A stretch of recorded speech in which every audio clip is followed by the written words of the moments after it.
నమస్తే Amigos, welcome back to our channel. APSC group 2 mains post phone అవ్వడం వల్ల ఎంత నష్టం నేను ఇంతకుముందు చెప్పినానో, అప్పుడు చెప్పినప్పుడు రియాలిటీగా చెప్తే మీరు డిస్కరేజ్ చేస్తున్నారు, ఎంకరేజ్ చేయట్లేదు అన్నట్టు చాలా వరకు మాట్లాడారు. కాకపోతే నిజంగా చెప్పాలంటే అది మీకు నిజమైన ఒక motivation in the side of విమర్శ విమర్శ అంటారు కదా, విమర్శ రూపంలో ఇచ్చిన మోటివేషన్ అనమాట అది. కాకపోతే చాలా మంది అది అర్థం చేసుకోలేరు, ఇంకా తీసుకునేంత కూడా అది ఇది లేదనమాట. కాబట్టి మీకు ఒక చిన్న ఒక రియల్ ఇన్సిడెంట్ జరిగింది. ఒక వ్యక్తి, నాకు తెలిసిన వ్యక్తి జాబ్ ఎలా సెక్యూర్ చేశారు అనే దాని గురించి ఈరోజు అయితే మీకు డిస్కస్ చేస్తున్నాను. పూర్తిగా చివరి వరకు అయితే చూడండి.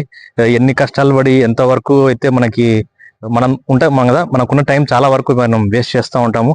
అలాంటి సందర్భంలో మీరు ఇక్కడ విన్నట్టయితే మీకు ఒక మోటివేషన్ వస్తుంది అనమాట.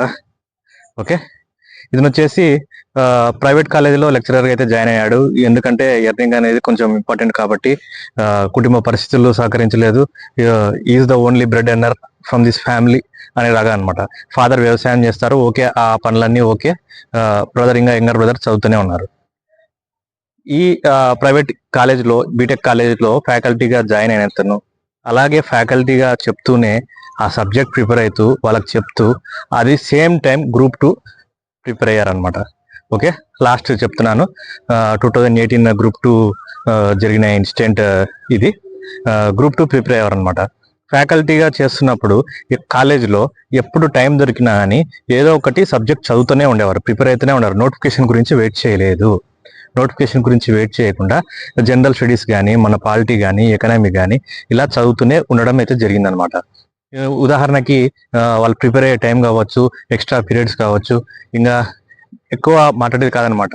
ఇప్పుడు కాలేజీలో ఎగ్జామ్ ఏమంటారు, కాలేజ్ వదిలేసిన తర్వాత బయటికి ఆటో కోసం వెయిట్ చేస్తాం కదా, ఆ గ్యాప్లో కూడా ఏమైనా ఉంటే 10 నిమిషాలు 15 నిమిషాలు ఏదో బుక్ రివైజ్ చేసేవాడు అనమాట, హ్యాండ్ నోట్స్ అలాగా.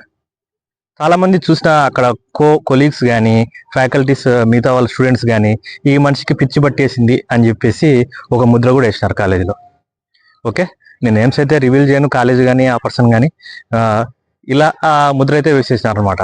తెలిసిన వాళ్ళు పక్కన ఫ్రెండ్స్ ఉంటారు కదా, అది వెళ్ళేసి, సార్ ఇట్లా మిమ్మల్ని ఇట్లా అంటున్నారు, మిమ్మల్ని ఇట్లా పిచ్చివాడని చెప్పి ముద్ర వేసినారు, ఎప్పుడు ఏదో ఒకటి పుస్తకాల పురుగు, లేకపోతే ఏదో ఒకటి చదువుతూనే ఉంటాడు, ఇంకా రిలాక్స్ కాడు, ఎంజాయ్మెంట్ తెలియదు, ఇలాంటి విశేషాలు అని చెప్పి ఇలాంటివన్నీ చెప్తున్నారు మీ గురించి, ఏమంటారు సార్ మీరు ఇట్లా అంటే. వాళ్ళంటే అనుకొని నాకేమి, నాకు నా పని జరగాలి అని చెప్పి ఆ డిస్ట్రాక్షన్స్ అన్ని వదిలేశాడు అనమాట. ఇలా విని ఇలా వదిలేశాడు. ఓకే, ఒక చెవులో విని ఒక చెవులో వదిలేశాడు అనమాట. వాళ్ళ కామెంట్స్ ఏవైతే ఉన్నాయో, ఆ నెగిటివ్ కామెంట్స్ అనేవి ఈ చెవులోని ఎక్కించుకోలేదు. ఫస్ట్ పాయింట్, నెగిటివ్ కామెంట్స్ ఎక్కించుకోలేదు. తర్వాత రానే వచ్చింది గ్రూప్ 2 రాయడం అయితే రాశాడు. రిజల్ట్స్ అయితే వచ్చాయి. అసిస్టెంట్ స్టాటిస్టికల్ ఆఫీసర్ కింద సెలెక్ట్ కావడం అయితే జరిగింది. ఓకే, అసిస్టెంట్ స్టాటిస్టికల్ ఆఫీసర్ కింద సెలెక్ట్ కావడం అయితే జరిగింది.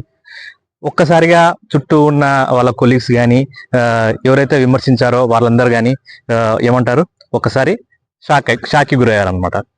అంతే కదా, మనతో పాటు సాధారణంగా తిరుగుతున్న వ్యక్తి ఒక్కసారిగా అలా పై స్థాయికి వెళ్ళాడంటే ఎవరికైనా ఒక షాక్ అయితే ఉంటుంది.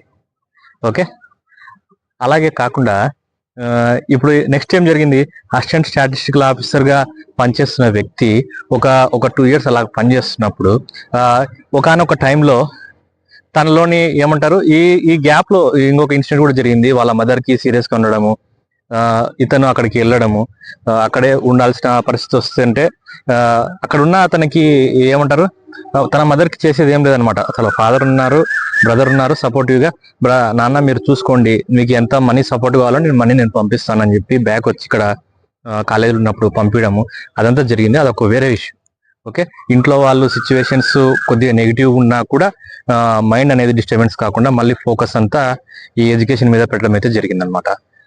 Point number 2. ఓకే, తర్వాత ఇప్పుడు అసిస్టెంట్ స్టాటిస్టికల్ ఆఫీసర్ అయిన తర్వాత ఈ వర్క్ ప్రెజర్ ఏదైతే ఉందో కొద్దిగా హెవీగా వచ్చి పడింది అనమాట. ఒకసారి సోల్ పరీక్షించుకున్నాడు, I'm enjoying this work really అనే రకంగా పరీక్షించుకున్నాడు. నాకేం కావాలని చెప్పి అప్పుడు ఆలోచించుకున్నాడు. అంటే మనకు తెలియదు చాలా వరకు మనం ఏం చేస్తామంటే మనకి ఆ ఎగ్జామ్ జాబ్ ప్యాటర్న్ ఎలా ఉంటది, లేకపోతే జాబ్ చార్ట్ ఎలా ఉంటది అని తెలియకుండా దుంకుతాం అనమాట. కొందరికి సెట్ కావు. అలాగే ఇతనికి కూడా అది సెట్ కాలేదు. కాబట్టి మళ్ళీ ప్రిపరేషన్ స్టార్ట్ కావడం చెప్పాను. ఇది కూడా ఎందుకు చెప్తున్నా అంటే జాబ్ చేస్తూ ప్రిపేర్ కావడం ఈజీనా లేకపోతే వస్తుందా మనకి రాదా అనే పాయింట్లో చాలా మంది ఉన్నారు. కాబట్టి వాళ్ళ గురించి ఈ పాయింట్ కూడా చెప్పడం అయితే జరుగుతుంది. జాబ్ చేస్తూ తనకు ఆల్రెడీ ఇప్పుడు జిఎస్ వచ్చు, ఓకే, ఈ క్రాక్డ్ ద గ్రూప్ 2 ఎగ్జామినేషన్. కాబట్టి నెక్స్ట్ వచ్చేసి తన రియల్ ప్యాషన్ అయితే టీచింగ్ సైడ్ ఉంది. ఓకే, ఆల్రెడీ టీచింగ్ లో ఉన్నాడు, అది ఎంజాయ్ చేసినాడు, అక్కడికి డిఫరెన్స్ కనపడింది. మళ్ళీ టీచింగ్ సైడ్ వెళ్దాం అని చెప్పి ట్రై చేశాడు. పాలిటెక్నిక్ లెక్చర్ నోటిఫికేషన్ వస్తుంది అనమాట. ఓకే, దాని గురించి వెయిట్ చేశాడు, దాని ప్రిపేర్ అయితేనే ఉన్నాడు. నోటిఫికేషన్ వచ్చింది, రాసేసాడు, ఇంటర్వ్యూ ఉంటది, అది కూడా క్రాక్ చేశాడు, డన్. ఇప్పుడు అక్షరాల 1 lakh అబోవ్ శాలరీ అయితే డ్రా చేయడం అయితే జరుగుతుంది అనమాట.